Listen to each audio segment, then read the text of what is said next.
Hey, fellow mathers, welcome to the podcast where math is figureoutable. We're popping in to share that we will be hosting another Math is Figureoutable challenge. Whoop. Registration isn't open quite yet, but we'll let you know when it is. And the best way to get all the information is to join our newsletter. Join our newsletter at www.mathisfigureoutable.com/get-newsletter. So that's mathisfigureoutable.com/get, G-E-T, not slash, dash newsletter, get-newsletter. There we go. Yeah. The challenge will run from January 29th through the 31st, and you want to join the email list at mathisfigureoutable.com/get-newsletter to get all the details. Now on to the show. Hey, fellow mathers, welcome to the podcast where math is figureoutable. I'm Pam, a former mimicker turned mather. And I'm Kim, a reasoner who now knows how to share her thinking with others. At Math is Figureoutable, we are on a mission to improve math teaching. We know that algorithms are amazing human achievements, but they're not good teaching tools because mimicking step-by-step procedures can actually trap students into using less sophisticated reasoning than the problems are intended to develop. In this podcast, we help you teach mathing, building relationships with your students and grappling with mathematical relationships. We invite you to join us to make math more figureoutable. Hey there. Hey, Kim, how's it going? Yeah, it's good. How are you? I'm tired, but that's okay. It's the new year. You can't be tired already. Yeah, okay. All right. So last week we did a problem string. About that was fun, by the way. Yeah, it is fun. I'm still thinking about the orange and apple workers and okay. Clear in the orchard. Yeah, I want to know how much these people get paid. Okay. All right. So last week we did a problem string about inverse variation. And it is a little bit of a mind twist, right? So I want to ask you a question that I was thinking about. When students start very early in, I don't know, third grade, fourth grade, they're working on a ratio table, hopefully, to think about. We suggest that. Yep. Proportional relationships. And at a very early age, there's context involved, right? So that they can really make sense of doubling the number of workers and, well, not in this context, but doubling one thing and then doubling the other. So if you double the number of packs of gum, you double the number of sticks that are in each pack. Right. So last week... Wait, I totally just said that wrong. If you double the number of packs, then you double the number of sticks total. I said that you don't double the number in each pack. I wasn't listening. I think I was talking over you. You double the total number of sticks. Yeah. Yeah. Right. Sorry. Carry on. Yes. It's okay. So that is something that students we've been working with would have been comfortable doing. And then all of a sudden they hit a ratio table or a context and a story like this inverse variation. And you talked about the adults who just kind of do the thing. And then you talked about the two teachers. What age do you generally do the inverse variation problem string? And do they have a similar response, or is that typical for adults who have not spent a lot of time reasoning, but you don't see that in students who have been in classroom reasoning? Does that make sense? Yeah, I think so. And so just a second ago, you said, so when students get older and they see a ratio table with inverse proportion. So I just want to be careful a little bit that we can have paired number tables and we can have special paired number tables that we call ratio tables because the numbers are directly proportional. It's a proportional situation. The kind that we dealt with last week were inversely proportional. So I would not call that a ratio table. Oh, I thought you did. You said I'm drawing a ratio table. Well, then I misspoke. Oh, unfortunate. Okay, it happens. Yeah, because the ratios are not equivalent. Right. Yeah, in an inversely proportional situation. Well, there you go. So, well, maybe we'll get a question. I'm glad I asked. All right. So typo on the last podcast. Speako? How do you say that? Anyway. Yeah. So when something's inversely proportional, the situation can be, we can call it proportional. Yeah. But it's not a ratio table because the ratios are not equivalent.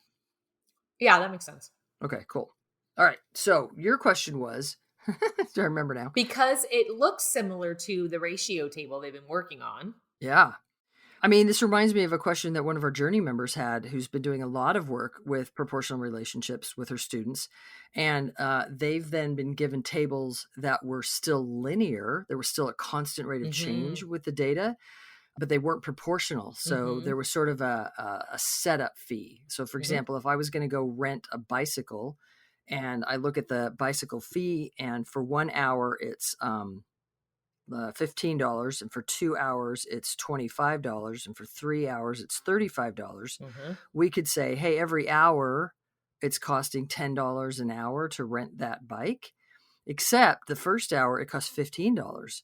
So where's that extra $5 coming from? That must be like the setup fee or the down payment. Like, you've got to give us $5 before we let you go pick your bike out or something.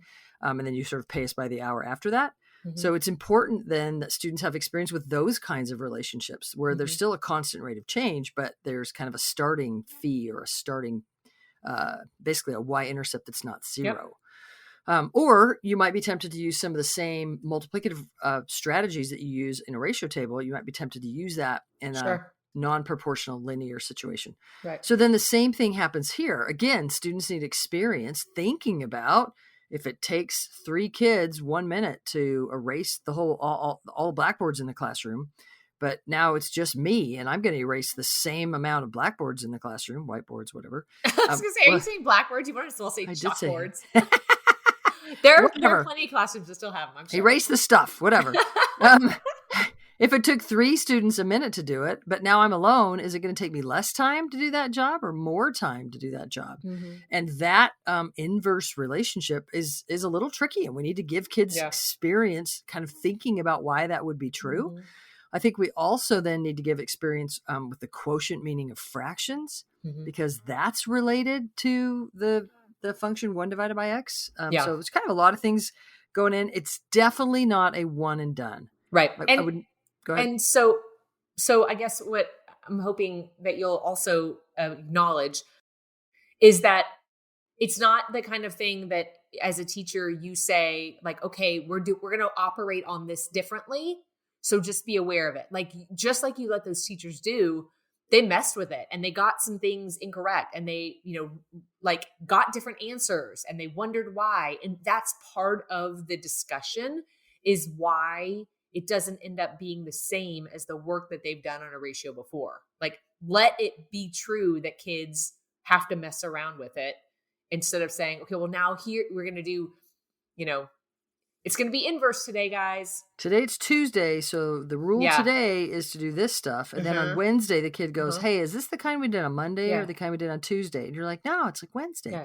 Don't tell, to make it simple for them. Instead of that paradigm, we definitely recommend that kids need to experience and grapple with, what does it mean to have an inversely proportional relationship? Yeah. Nice. So let's do it. Let's grapple some more. Okay. Kim, have you ever volunteered to do anything? Yeah. Yeah, our church has just gotten asked to volunteer to man these giving booths. No, they're like vending machines. What? Yeah, it's super interesting. It's a vending machine, but what you purchase is I'm not going to do this well, but like a service. So you pay some money, and then that goes to a charity that then provides that service for somebody. Yeah, this is kind of cool. So they're asking for volunteers to go man the booth and kind of help people do that. What's something that you volunteered for before? Oh, like Meals on Wheels, and like our district has a really, really cool program where they package up food for like weekends and holidays and things like that. And so they take donations and they make like food bags for families who don't have enough for their kids over the long breaks. Nice. Yeah.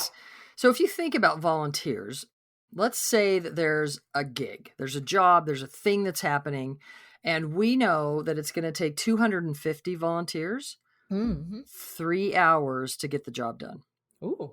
Okay. Yeah. So I'm not sure exactly what's happening, though I could kind of picture some friends of ours. We haven't done it yet. We might do it this year. Some friends of ours go to, there's a local restaurant that donates all the food, but volunteers come and cook it and cut it up and put it in the boxes. And maybe that's something similar to what you were just talking about. And then they distribute it out. So it takes 250 volunteers, 3 hours to get that all done. Yep. And we know that. What if this year we're like, hey, let's try to get more of that. Let's try to get it done quicker. So we're going to try to get 500 volunteers. So if it took 250 volunteers, 3 hours to complete the job. What if this year we get 500 volunteers? How long will it take to complete the job? We have twice as many workers. So it is going to be faster, like you said. It's going to be half as much time. So an hour and a half. So you think it might be an hour and a half. That's cool. So 500 workers, it'll take an hour and a half. What if we know we're like planning, we're looking at the schedule and everything, and we'd really like to have the job done in 2 hours. So we're going to go see if we can find the volunteers so we get it done in 2 hours. How many volunteers are we going to try to round up if we know it takes 250 volunteers 3 hours to do it? But we'd like to get it done in 2 hours. I'm going to wonder about, you said 2 hours. I'm going to wonder about a half an hour. Okay. And I'm going to say that a half an hour is 3 times faster than the one we just said. Okay. So I'm going to like put that on my paper, half an hour. And so if it's 3 times faster, I would need 1,500 workers for that. Wow, that's a lot of workers. So 1,500 workers could get that job done in a half an hour. Mm-hmm. Yeah. Okay. And then I'm going to... Do you mind if I tell you what I wrote on my paper? Yeah. I went from the 500 volunteers in the 1.5 hours. And I said, from 1.5 hours, I'm going to divide that by 3 to get a half an hour. Then I'm going to take the 500 workers and multiply that by 3 to get the 1,500 volunteers. Yeah. Okay, cool. All right. So now we have how many volunteers it'll take for half an hour. That would be a lot of volunteers. Lots of volunteers. And then, but I really have 2 hours. Yep. So I only need a fourth of the workers, which is 375 workers. A fourth of the workers from where? From 1,500. So. Okay. So you're going from the half hour to the 2 hours. Yeah. That's like 4 times the time. Mm-hmm.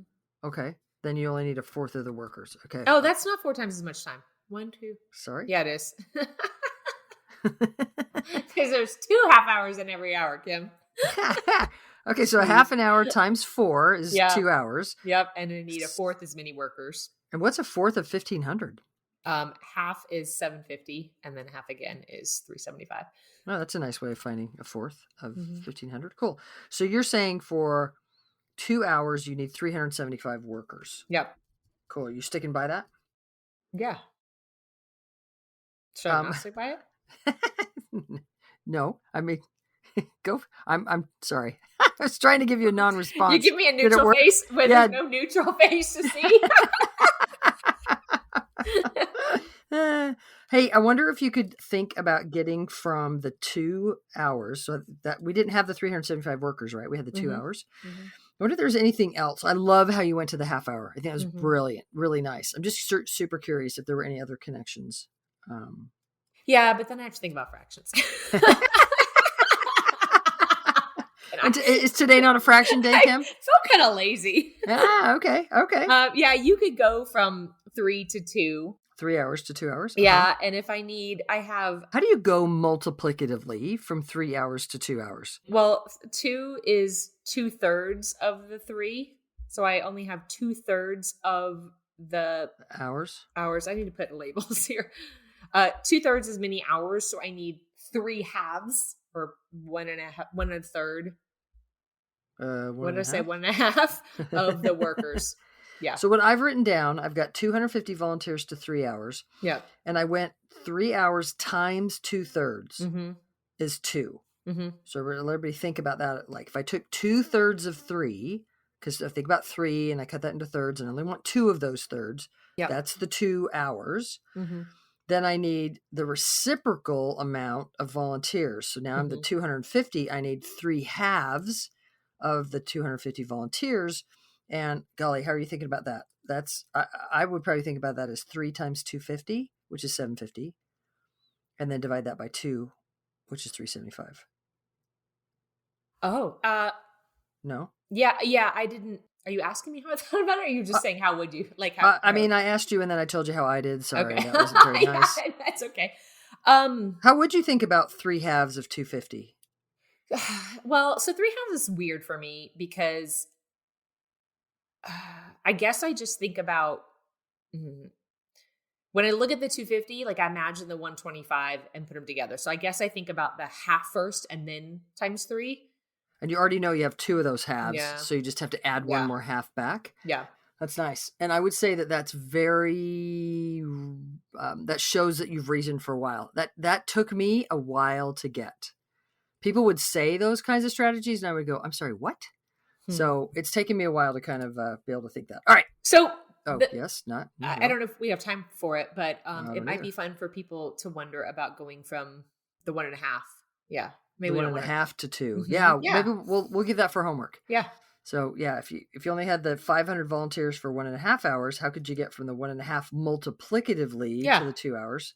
And then you would do the same thing in the reciprocal from the volunteers. Cool. Don't tell them that. Oh, you're right. That was dumb. Sorry. Okay. Oh dear. Okay, you don't want to do fractions, and I want to tell fractions today. What is up with us? It happens. Oh, that's so funny. Okay. All right. Next problem. Hey, Kim. What if you have 200 volunteers taking 3 hours to do the job, but today you've got 6 hours to do the job? 6 hours. Oh, good. How many volunteers do you need? I have twice as much time, so I need half as many workers. And we actually kind of explored that a little bit. It's only 125. Yeah, totally. And so what if I had 25 hours to do the job? Oh. Lots of time.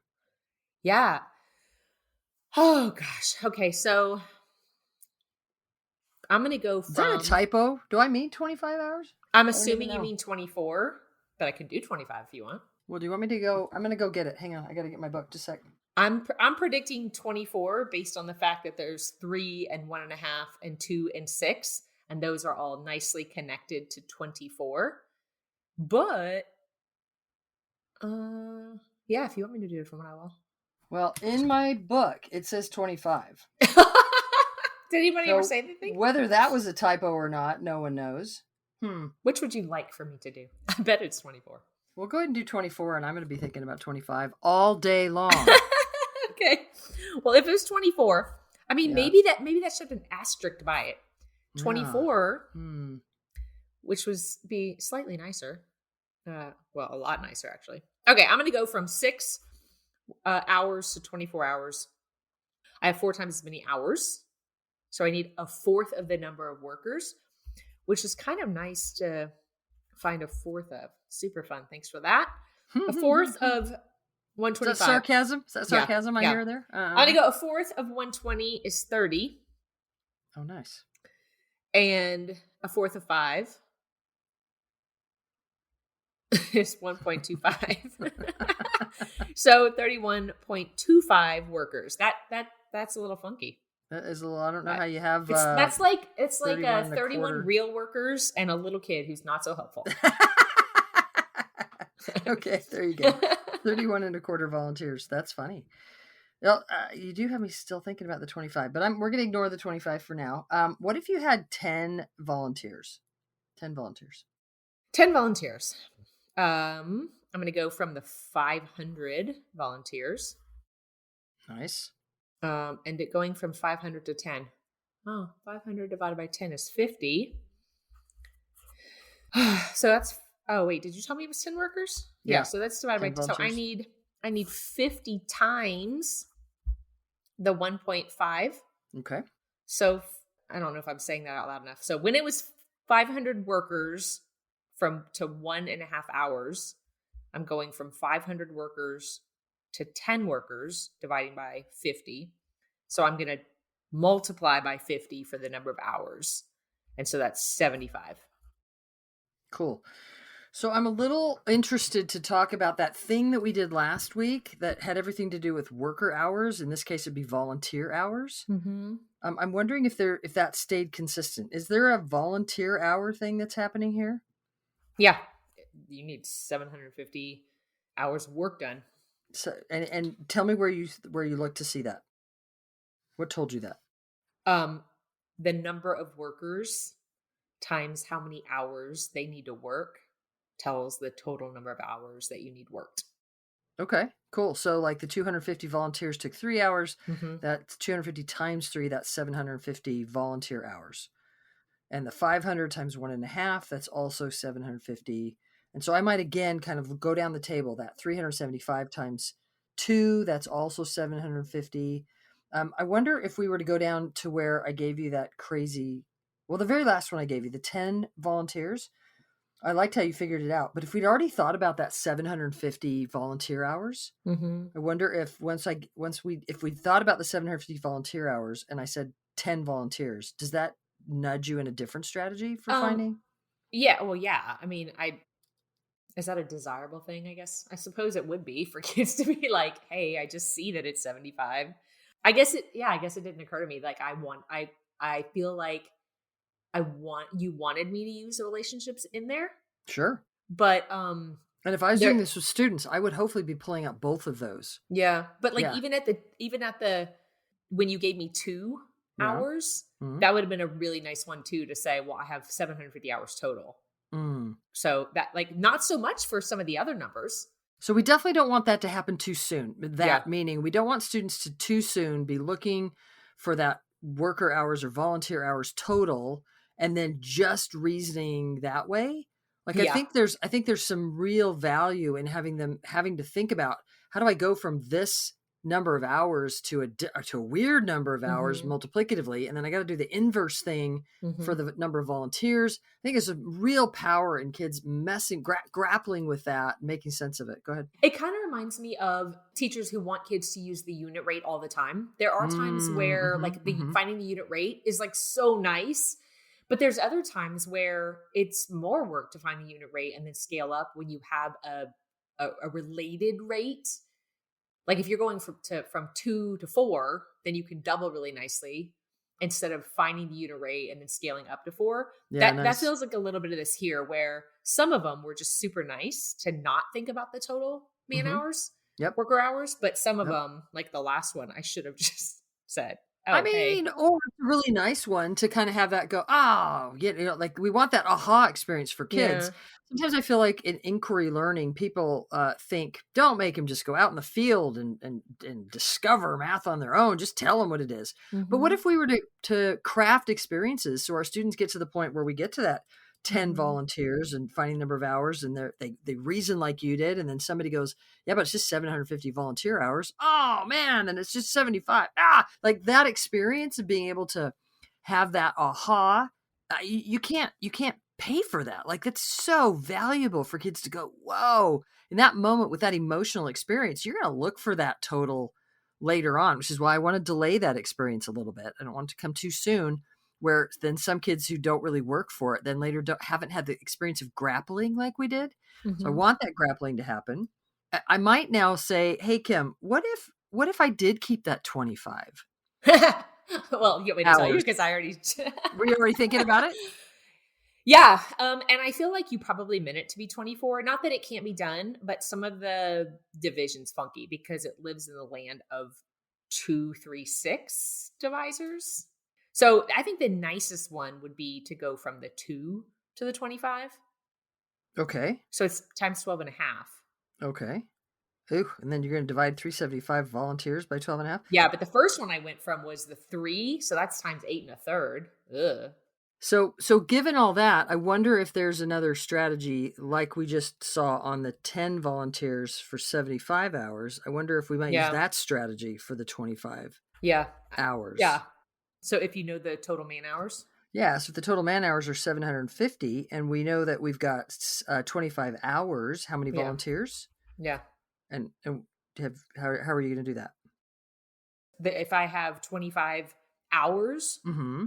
then I need 30 workers, Because because 25 times 3 is 75 times 10 is 750. nice. So you sort of multiplied up to find the missing factor. Nice. I wonder if I would have put 25 as the last problem in the string.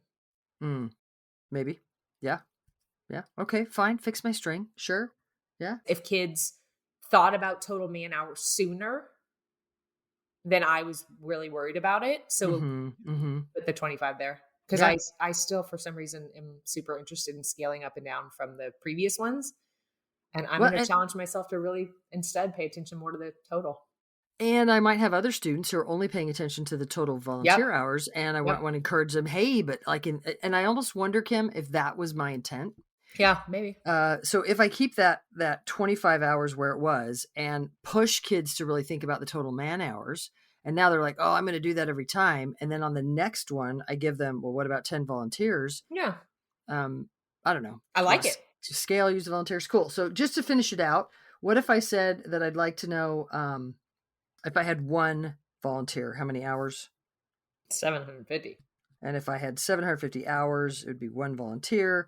And then we might just say every time it's sort of this X value or the number of volunteers times the Y value, number of hours is 750. And we could graph that as Y equals 750 divided by X, or the number of hours equals 750 worker hours, volunteer hours, divided by the number of volunteers. And then we could look at a really nice inverse variation function, and the parent function for that is 1 divided by X, and we've scaled it by 750. What does that mean? And we could kind of look at the graph, and bam, we got kids reasoning inversely proportional, and that is a desirable thing. It is indeed, as is volunteering in your community. Nicely said. There you go.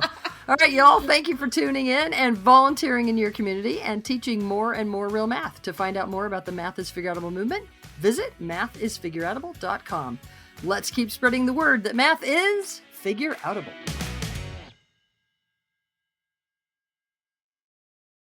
Thank you for listening and making math more figureoutable. Remember, we'll be opening registration for the Math is Figureoutable Challenge soon. Mark your calendar for January 29th through 31st. Hop on our email list to get all the details. Sign up at mathisfigureoutable.com/get-newsletter. And keep making math figureoutable.